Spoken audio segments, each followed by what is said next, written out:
Ever since Europeans arrived in North America, they had been involved in shipping goods back and forth across the Atlantic Ocean. In order to make this economic system work, the British tried to control the goods that are going to the colonies. And it was those goods coming back and forth which made a few places on eastern North America important. Whether it's the Boston Tea Party or the Boston Massacre. Fire! We have these big historical events that we can situate our game around. All of these events that people have a rough understanding of, but they've really never experienced.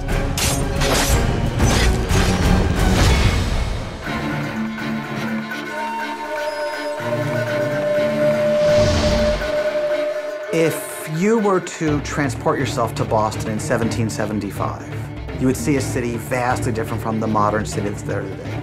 Because Boston is really just a small town. Boston was the center of disaffection with British rule.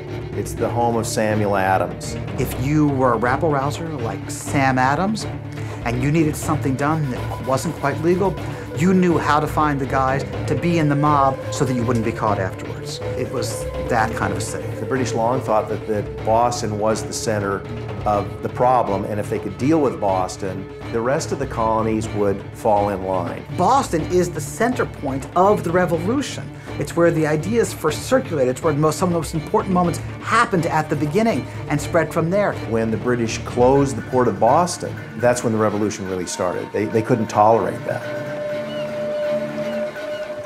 We had to go back and get our historian to find us accurate maps from the era of what Boston and New York looked like.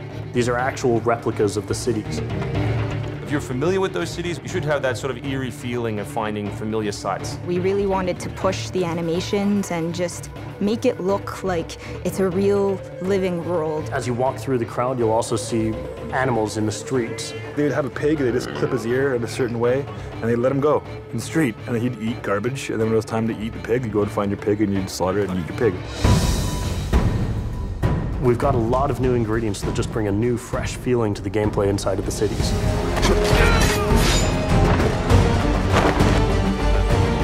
We have these great new stalking zones that you're going to find throughout the cities. It's a great way for you to remain hidden from your enemies and actually be able to sneak up to them so that you could assassinate.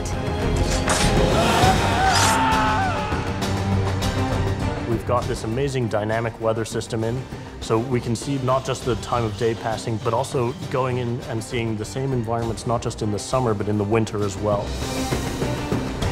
Even though it's a much more condensed area in the city, you actually have to be more careful. There will be carts moving past, so as you're running along the buildings, escaping some snipers, you'll be able to just dive off into a hay cart that's driving past. You'll be able to jump out of that, free run quickly through the streets, through a building, and jump out the other side. See people inside freaking out as you run past through their kitchen.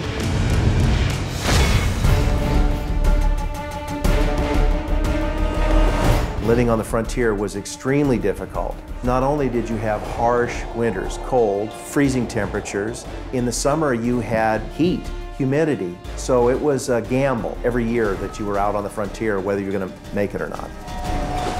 For AC3, the biggest difference is just having access to the frontier. So this huge wilderness area that you can sort of explore at your own pace.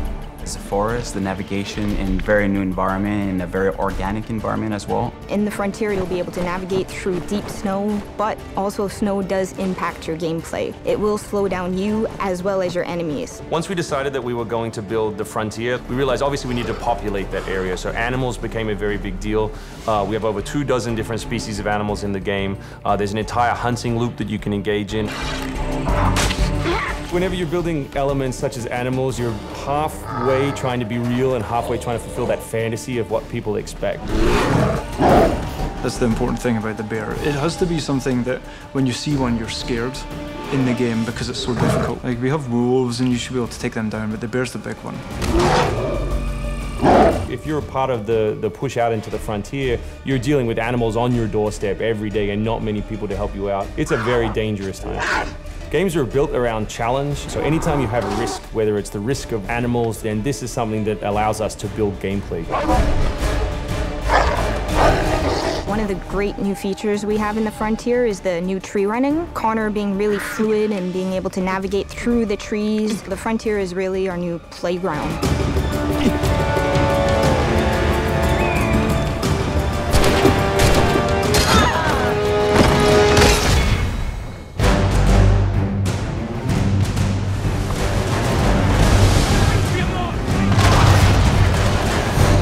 war at sea was truly a global war and involved not only the British, but the French and the Spanish and the Dutch.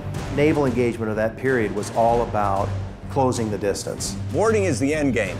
You've got to be able to close with the enemy, get alongside, then get on board to steal his ship.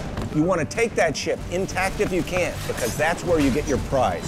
The prize is whatever is on that ship that you want. Well, when the revolution started, the British had over 130 ships of the line. Americans had none.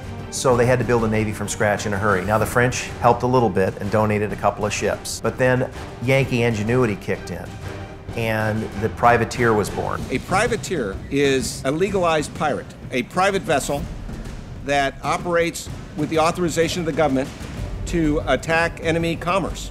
The glory of the privateer was if you caught a British ship, a cargo ship out on the high seas and captured it, you brought it back to port, those goods were sold, and you got a share in that. During the Revolutionary War, over 2,000 British merchantmen were captured by privateers. That's over $66 million worth of commerce. The privateers held the line and kept us alive. They bled the British white.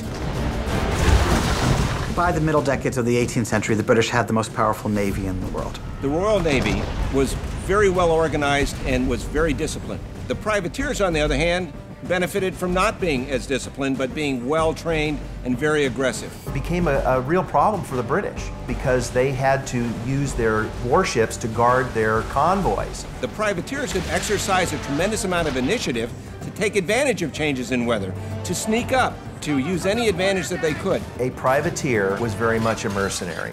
If you saw a ship on the distance and chased it, and it happened to be a British man-of-war, you were going to prison. But you were not going to be treated well. You were not thought of as an enemy soldier or sailor. You were thought of as basically a pirate. Naval warfare was absolutely decisive to success in the American Revolution. Commerce comes by sea, at the same time invaders come by sea. You control the sea and you control the conflict. It's a huge part of the historical period. The revolution is won pretty much at Yorktown by a blockade of ships. You know, we can't ignore this part of the history. This is critical. This is something that we have to do. We started a whole team up just to specifically focus on the naval experience. Naval combat has been a huge challenge. The technology of the wind, the water simulation has been a massive undertaking for the team. Initially, we didn't even think it was feasible because it's a big moving structure. It's a full simulation on high seas where Connor is controlling a ship, he's controlling a crew as well, so he's kind of the master and commander on the ship. Very exciting. I mean, you are on a moving vessel that is very much part of the sea itself. This is something that we wanted to engage in and build for the game. That was a huge challenge that we set ourselves and actually turned out pretty good.